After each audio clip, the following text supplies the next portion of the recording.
Okay, well, I've just put down on a docket. Will we talk about the latest PS6 and Xbox rumors? And to put that into context, the leak deluge from the likes of Moore's Law is Dead is continuing, and there seems to be some corroboration from other trusted sources, leakers, etc., suggesting that the next generation is starting to come into focus. I haven't read the details, I'll be honest with you. I've been away, as I said. But Oliver, you have, so lay it out for us. So the key detail here, as far as I'm aware, the key detail is the claim that the Xbox APU, the next generation Magnus Xbox APU, will be 46% larger than the APU intended for PlayStation 6, which is quite a lot larger. And as a result, there's some talk about the price potentially being much higher. And there's some talk about to what extent are we going to get diminishing returns, this kind of thing, and some speculation basically based off of that understanding that the APU is going to be much larger than the next generation Xbox. Now, I think that, I don't know, just in terms of my own analysis of this very limited information, we have some other information, by the way, from Kepler L2, which I'll discuss in a moment. But I think that marginal increases in power above a baseline spec maybe aren't as impactful necessarily nowadays as they used to be. Like when you look at the difference between a PS5 and a PS5 Pro and raster, it's not a huge difference. Maybe we would see something similar to that in this console hardware, potentially in this Magnus hardware. And it's also a chiplet-based design, which could eat into the performance gain a bit, right? Our understanding is that the PlayStation 6 APU is a smaller design, but it's also a monolithic design. There would be fewer interconnect issues, no interconnect issues with the PlayStation console in that sense. I also worry a little bit that Microsoft might be falling into a bit of the trap they fell into with Xbox One and Xbox Series X, where they're using a bigger chip than the PlayStation competition. And, in the Xbox One case, they had a bigger chip in order to accommodate 8 gigabytes of DDR3 RAM, which they thought would be a differentiating factor at the time. But in the end, Sony was able to deliver 8 gigabytes of GDDR5. And because Microsoft had a bigger die size, it actually worked out that the bill of materials cost for just the Xbox console side of the original package and the PlayStation 4, those are pretty similar costs. So they ended up with a machine that was had much slower memory, had much lower GPU compute, substantially lower GPU compute, was weaker as a result. Similar price, not a good deal. With Series X, it is faster than PS5 on paper. In practice, that additional complexity, that additional die size, the 320-bit memory bus, all the split memory interface, all these different factors are not producing a meaningfully better result. So in this case, we're also dealing with a chiplet design, and it's a PC, or it's running PC software. To what extent does that throw wrenches into the mix? Is it actually meaningfully faster than PS6 rather? I kind of think that's an open question. And again, even if it is meaningfully faster, to what extent is that just absorbed by, I'm using performance mode instead of balance mode or whatever, like nowadays in the age of upscaling, it means less. And then there's also the cost factor, which I think there are kind of two ways of looking at it. One way of looking at it would be saying, like, by console standards, this is not very good. And that's for a few reasons. The chip is large, cooling assembly will have to be probably a little bit larger. Memory capacity is high also, according to Kepler L2. He's saying that his understanding is that next generation Xbox, the Magnus console, will come in with 36 gigabytes of GDDR7, whereas the PlayStation version, the PS6, will come in with 30 gigabytes of GDDR7. And that's, I think at the moment, our understanding is that for the Xbox, it'll be on a 192-bit bus. On the PlayStation 6, that'll be on a 160-bit bus. So that's with 3 gigabyte memory modules in both cases. And there's also little incentive for Microsoft to price aggressively because, again, they're kind of one platform holder among many on PC, and Game Pass is its own thing. But is that really drawing a ton of money? Is that really a profitable enterprise? And is that something that people are going to stick to at these higher prices? Then there's also the fact that ROG Ally is so expensive. We kind of know at this point that Microsoft is not really in the game of subsidizing hardware as much as they used to. But I think the other flip side, which I'm sure Rich will certainly echo here, is that by PC hardware standards, that could still be relatively cheap. Like an RTX 5080 equipped PC at the moment is like $2,000 if you are a little bit conservative with the spec and the CPU, and conservative with the motherboard, conservative with the SSD, you could probably get it to 2,000. Otherwise, you're looking at probably a higher price than that even.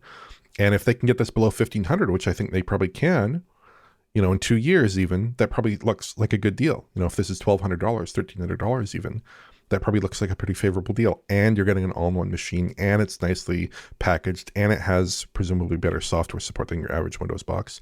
There are a lot of elements to this that could make it very appealing for that kind of customer. So I think it's kind of a split decision there, but I'm really curious to see if in 2 years we're comparing PS6 games and Magnus games and actually getting the impression that Magnus is that much more powerful, is more powerful commensurate with its die size increase, or if we're looking at it like a Series X situation, where it's like, it's faster, often faster, but maybe that difference actually isn't that important to the actual visual outcome that you get on screen.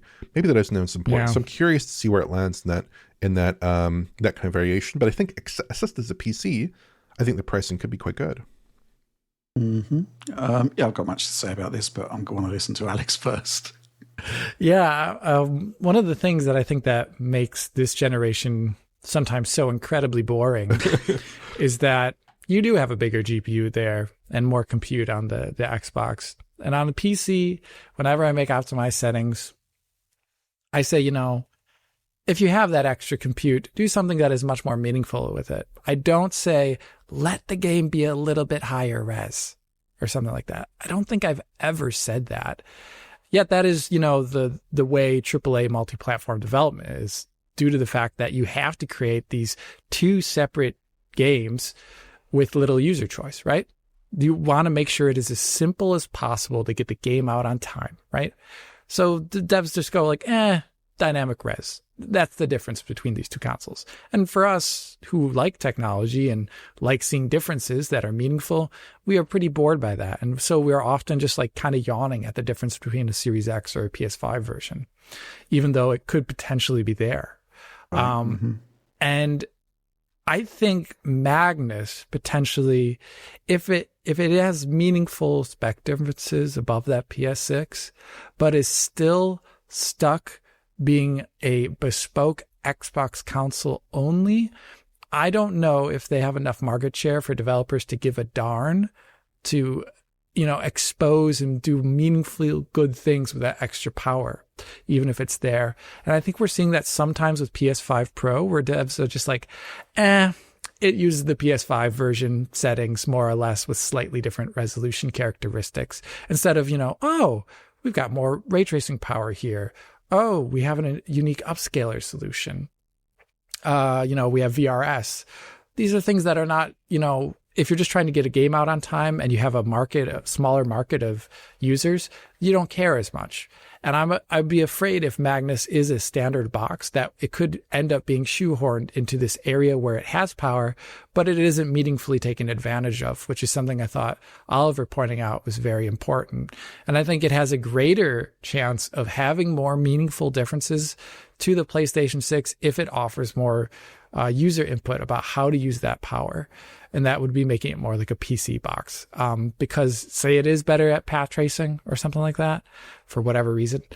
Or if it has, the more ability to do machine learning, well, then make that a very a big part of the product and allow the user to make those choices. Because on PC, you have the ability to make those choices if the game supports those things, whereas on console, you don't. So I feel like that would be the only way, because at the moment, if it is a lot more powerful, I actually kind of am a little bit worried, like Oliver, that those differences could be annihilated between the PS6 and Xbox version due to extraneous factors that don't actually have to do with how good of a chip it is, which would be a shame. But regarding the leak of the specs itself, I think this lines with the current trajectory of Xbox and everything Microsoft has said, because they have proven that the subsidized box system doesn't let them be competitive, and they're going to be branching out into other areas where they can actually achieve greater market goals. So this being more expensive makes sense. I should also mention here that I think the rumor at the moment, in addition to that die size, in addition to the memory interface, in addition to what we've talked about with the CPU, there's currently kind of a settling of maybe this Magnus CPU has 68 CUs, maybe the PS5 actually has about 54 CUs or something in that range. That's kind of the thinking at the moment. So there is a decrease in CUs, but again, just look at PS5 to PS5 Pro. 36 CUs to 60. It's a huge difference, and there's a little bit of an increase in memory bandwidth too, like a 28%, 27% increase in memory bandwidth. That looks like maybe even a bigger leap than PS6 to Magnus, I'd venture. I think that's probably a bigger leap, right? So that's a concern. Yeah, I think some things are coming into focus here where Mark Cerny announced the universal compression thing in the video last week, and suddenly those more constricted memory interfaces that didn't look particularly next gen in those specs now come into focus and actually makes the case that universal compression could actually be quite a game changer based on what the specifications here are saying. I think generally, Alex, for Magnus, the way forward is going to be that hopefully pretty much what we've been asking for years, which is that a PC version will be run on that machine, and it will default to the settings that the developers think are best suited to that machine, to that hardware. But you will have the facility to go in there and make changes, which, probably is going to horrify Oliver, is a aversion to infinite settings. But it can easily be done in the sense that you could have unlock the full settings menu and keep it sort of discreetly tidied away. So there would be just performance, balance, whatever, quality modes as per usual, and the settings are accessible, but just maybe a menu or two away. So yeah, I think that's probably the way to do it. I also think that if the next Xbox is going to be a hybrid PC, it's got to fully lean into PC features, right? A console typically addresses a living room display with the technologies that a living room display has. PC is far more adaptable. And obviously, we're now moving up to 500 hertz displays. If I've got a brand new hybrid Xbox PC, I want to be able to use those features.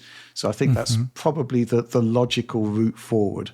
But there do need to be some, as I mentioned earlier with the Ally X, there need to be some guardrails in there to ensure that you're getting a good experience from boot without having to think too hard. But at the same time, if you want to reduce resolution and include higher quality ray tracing effects, why not? I mean, that's what you can do at a PC at the moment, and it's a way for Microsoft to differentiate themselves more firmly from what a console traditionally is. Hopefully that's going to be the route forward, or something even better. Who knows at this point? It's quite interesting that there's so much that you learn, but it doesn't really all come into context until you actually have more information, specifically from the platform holder.